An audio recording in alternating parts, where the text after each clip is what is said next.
Good morning friends. आप लोग कैसे हैं? लॉकडाउन की स्थिति में कैसा लग रहा है आप लोग? फ्रेंड्स, मैंने पीछे आपको बताया है रीडिंग स्किल,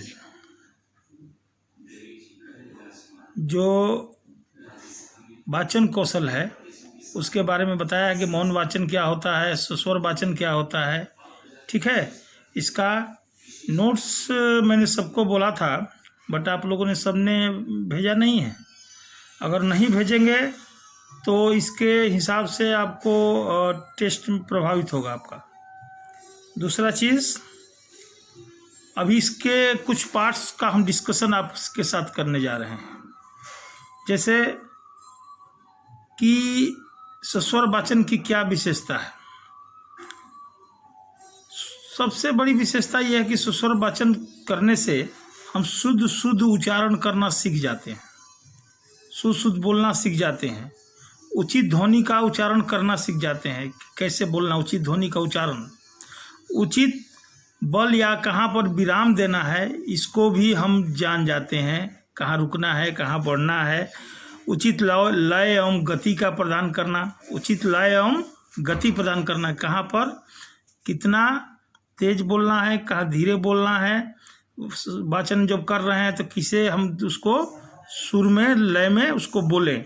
ठीक है, उचित हाव भाव का प्रदर्शन करना। उसके साथ साथ जब हम हमारे भाव और हमारे हाथों का या चेहरे का जो हरकत है या जो आँखों का घुमाव है, इससे भी बहुत प्रभावित होता है वाचन।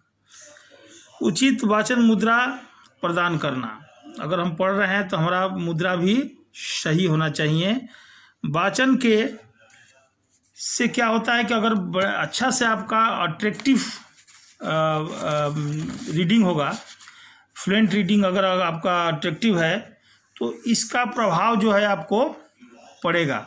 क्या पड़ेगा कि आपका जो वाचन है, आपका रीडिंग है, बहुत ही प्रभावी होगा। बहुत इससे क्या है कि आप दूसरे पर प्रभाव डालने में सक्षम होंगे और आपका एक सेल्फ कॉन्फिडेंस भी बढ़ेगा। मौन वाचन के क्या उद्देश्य हो सकते हैं?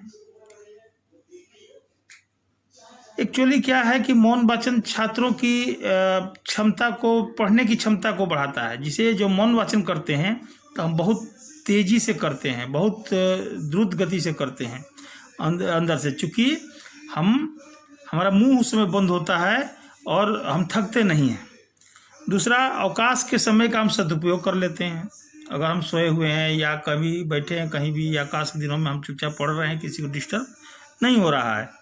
छात्रों में स्वयं पढ़ने का, स्टडी करने का एक क्षमता विकसित होता है। ठीक है, मन पढ़ने के, और छात्रों को पढ़ने में रुचि जागृत होती है। आप देखे होंगे कि बहुत लोगों को बहुत इंटरेस्ट होता है किताबों को पढ़ने में, तो ये इंटरेस्ट पैदा होता है पढ़ने से।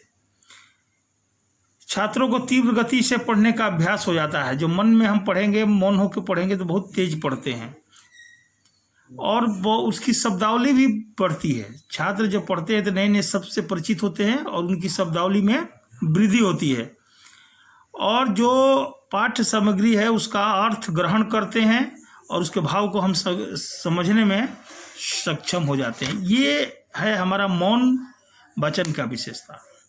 तो इस तरह दो विशेषताओं पर हमने आपके साथ डिस्कस किया। ठीक है, और कुछ हम वो एक्टिविटी का डिस्कस करेंगे जो स्वर वाचन या रीडिंग स्किल्स को बढ़ाता है। ठीक है, जैसे हमने बताया था अनुसरण विधि। अनुसरण विधि क्या है कि अगर कोई शिक्षक पढ़ाता है तो उसका बच्चे अनुसरण करते हैं। यानी आप एक बार उनको पढ़ा करके एक मॉडल के रूप में दिखाएंगे और फिर बच्चे उसका अनुकरण करके पढ़ेंगे। इसी तरह भाषा सीखी जाती है, बोलना सीखा जाता है, महारत हासिल होती है। कहानी विधि, एक स्केच बनाइए या चित्र दिखाइए, उस पर कहानी उनको बोलने के लिए बोलिए, या आप खुद एक कहानी सुनाइए और उनको फिर कहानी सुनिए। ठीक है। कविता विधि, कविता विधि में क्या है कि एक धारा लय में कविता का वाचन किया जाता है, जिससे कि बच्चों में इसके प्रति रुझान पैदा होता है और लगाव पैदा होता है और उनको अच्छी लगती है वो कविता का वाचन करना।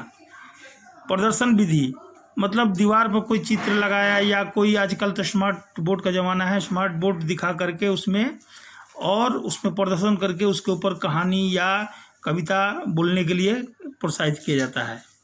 इस तरह से हम लोग क्या करते हैं, ये सब एक्टिविटी, डिबेट कराना, ठीक है। और इसके बाद वाचन का अभ्यास कराना, पढ़ने का, रीडिंग के डेली अभ्यास, बच्चों को 1-2 पेज रीडिंग करा के हम उनको अभ्यास करा करके और पढ़ने की क्षमता को बढ़ा सकते हैं। घर में भी उनको पढ़ने के लिए प्रोत्साहित कर सकते हैं। तो आप लोगों को 2 चीज़ हो गया, मौन वाचन और सस्वर वाचन का विशेषता, और वो एक्टिविटीज़, वो अभिक्रियाएं जिनसे कि ये रीडिंग स्किल को हम बढ़ा सकते हैं और उसको हम सक्षम बना सकते हैं।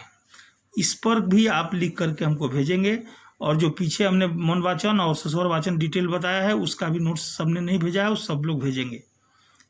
ठीक है, धन्यवाद।